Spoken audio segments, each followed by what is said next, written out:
குழந்தை நட்சத்திரமாக சினிமாவில் அடியெடுத்து வைத்து பின்னர் முன்னணி ஹீரோயினாக கோலோச்சியவர் மீனா. தமிழ், தெலுங்கு என இரு மொழிகளிலும் பல வருடங்கள் டாப் நடிகையாக திகழ்ந்தார். 2009ஆம் ஆண்டு வித்யாசாகர் என்பவரை திருமணம் செய்து கொண்ட அவர் சில வருடங்களுக்கு முன்பு கணவரை இழந்த துயரத்தையும் சந்தித்தார். அவர்களின் மகள் நைனிகா கூட தெரி படத்தில் நடித்தது ரசிகர்களுக்கு நினைவிருக்கலாம். கோலிவுட்டில் மீனா டாப் நடிகையாக ஜொலித்த காலம் தனிப்பக்கம். ரஜினிகாந்த், கமல்ஹாசன், அஜித் குமார் உள்ளிட்ட முன்னணி ஹீரோக்களுக்கு ஜோடியாக நடித்த அவர் தனது கண்களாலேயே ரசிகர்களை கவர்ந்தவர்.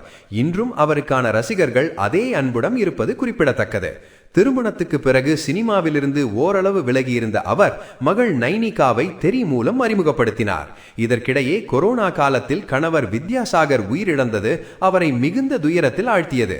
அதிலிருந்து மெதுவாக மீண்டும் நடிப்பில் கவனம் செலுத்த ஆரம்பித்துள்ளார். சமீபத்தில் அவரது 2வது திருமணம் குறித்து வதந்திகள் பரவிய போது அதற்கு கடுமையாக பதிலளித்தார்.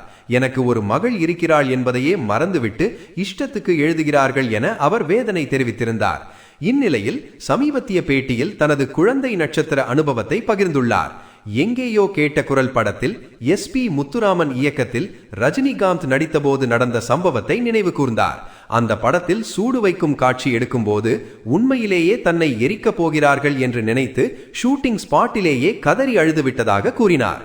யாரும் சமாதானப்படுத்த முடியாத நிலையில் இயக்குனர் SP முத்துராமன் அவரை தூக்கி கொண்டு சென்று சாக்லேட் வாங்கி கொடுத்து சூடு வைக்க மாட்டோம் என்று சொல்லி சமாதானப்படுத்தியதாகவும் அந்த அனுபவத்தை வாழ்க்கையில் மறக்க முடியாது என்றும் அவர் பகிர்ந்துள்ளார். தற்போது மீனா சீக்ரெட் ஸ்டோரிஸ் ரோஸ்லின் என்ற வெப் சீரிஸில் நடித்துள்ளார். இது வரும் 27ஆம் தேதி முதல் Disney+ ஹாட்ஸ்டார் தளத்தில் ஸ்ட்ரீமாக உள்ளது என்பது குறிப்பிடத்தக்கது.